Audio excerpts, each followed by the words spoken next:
आ चुके study point coaching classes से आज चालू करने वाले पॉलिटिकल पार्टीज, जो कि हमारा सिविक्स का नेक्स्ट चैप्टर।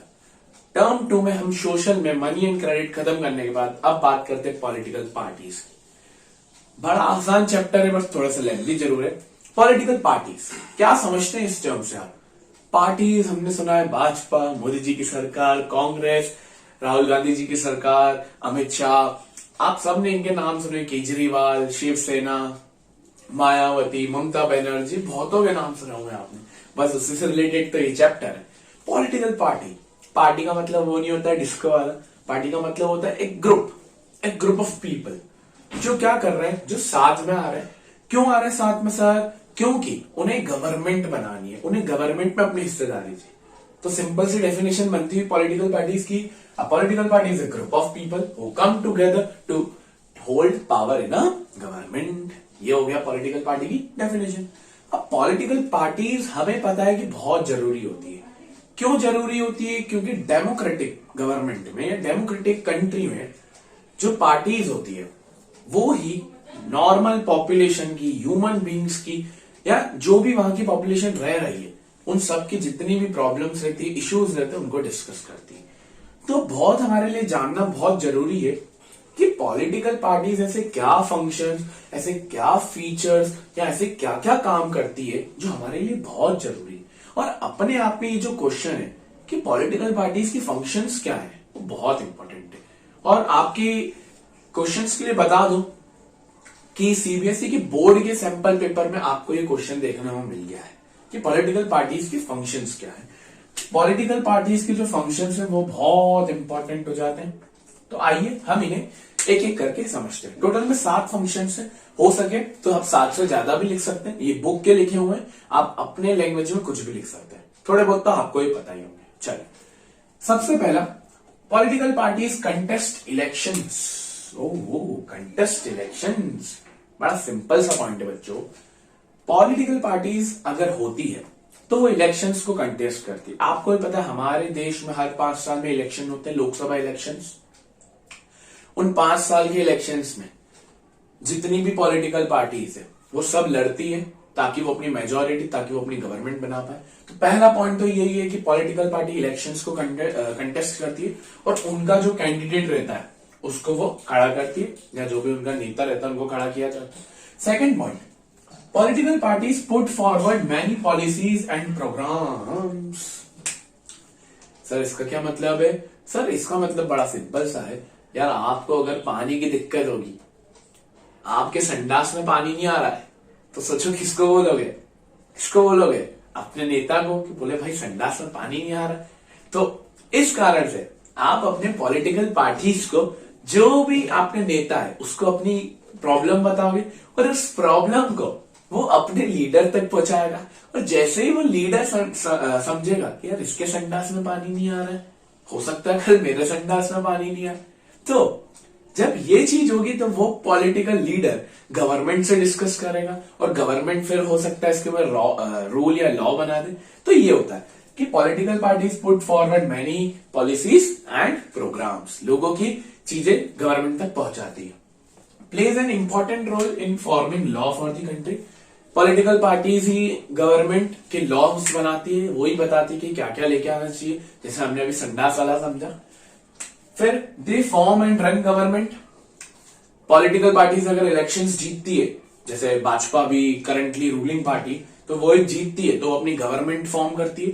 जैसे 2014 और 2019 में भाजपा की सरकार बनी है, तो आज हमारे पीएम है कौन? सभी जानते हैं, मोदी जी। तो इस कारण से फिर also play in role of opposition. For example Modi ji हार जाते हैं, बड़े हार नहीं है, राहुल गांधी भी नाराज बैठे, तो अगर हार जाते हैं तो वो अपोजिशन का रोल भी प्ले कर सकते हैं, दूसरी पार्टी को गिरा भी सकते हैं, जैसे अभी कांग्रेस भाजपा को गिराती है। फिर दे shape public opinion, highlight issues.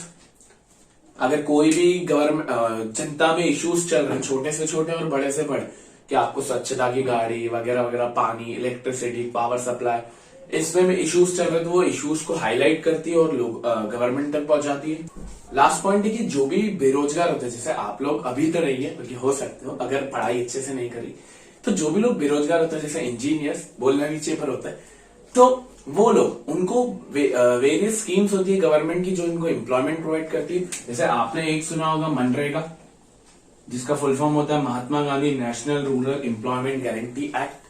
तो ऐसे भी कुछ स्कीम्स होती है जिसमें गवर्नमेंट जो है या जो पॉलिटिकल पार्टी है वो लोगों को वेलफेयर करवाती है। बस सातों पॉइंट वापस से डिस्कस करते हैं। पहला, कंटेस्ट इलेक्शंस करती है, पॉलिसीज को फॉरवर्ड करती है, लॉज बनाती है, अगर हार जाती है तो अपोजिशन का रोल प्ले करती है, गवर्नमेंट को फॉर्म करती है, अगर लोगों को जरूरत है तो स्कीम्स को भी बताती है और हाईलाइट इश्यूज भी करती है, शेप करती है पब्लिक ओपिनियन का। ठीक है, अब हम बढ़ते हैं आगे। अब बात करते हैं पार्टी सिस्टम की। पार्टी सिस्टम क्या होता है? देखो, पार्टीज अलग अलग कंट्री में अलग अलग टाइप्स की होती है। 3 तरह की कैटेगरी को हम देख सकते हैं, single party system, 2 party system या multi party system.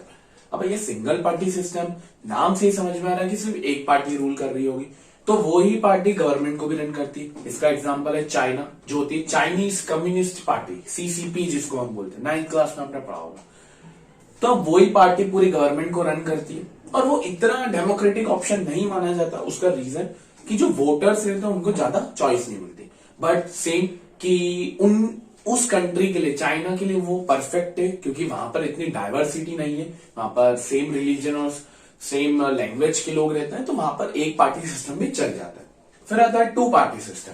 2 party system में 2 पार्टीज रहती है और इसका थोड़ा सा अच्छा ऑप्शन रहता है क्योंकि मेजोरिटी जीतने की जो रहती है वो उन दोनों पार्टीज के बीच में रहती है और वोटर्स के पास फिर भी चॉइस रहता है कि यहाँ तो इसको चूज कर ले, यहाँ तो इसको चूज कर ले। इसका एग्जाम्पल होता है आपका यूएस एंड यूके।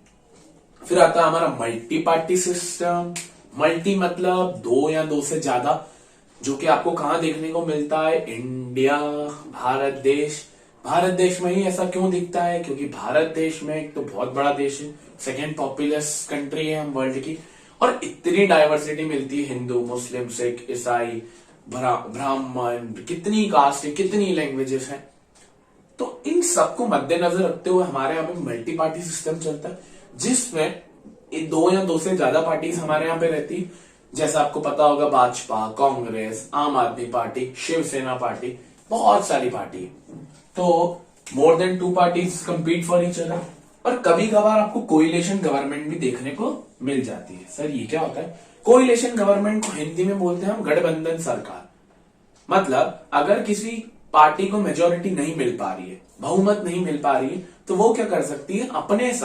अपने साथ 2-3 पार्टीज के साथ को लेकर वो एक मेजर पार्टी बना सकती है। मतलब 2-3 पार्टीज का ही समूह या एक ग्रुप, उसको हम एक मेजर पार्टी बोल सकते हैं। और हमारे इंडिया में देखने को मिलता है, जैसे NDA, national democratic alliance, UPA, United progression alliance, left front. तो ये बहुत सारी आपकी पार्टीज है जो अपने आप में कोइलेशन गवर्नमेंट है, गठबंधन की सरकार है। ठीक है, अब हम बढ़ते हैं आगे, जो कि है नेशनल पार्टीज के ऊपर।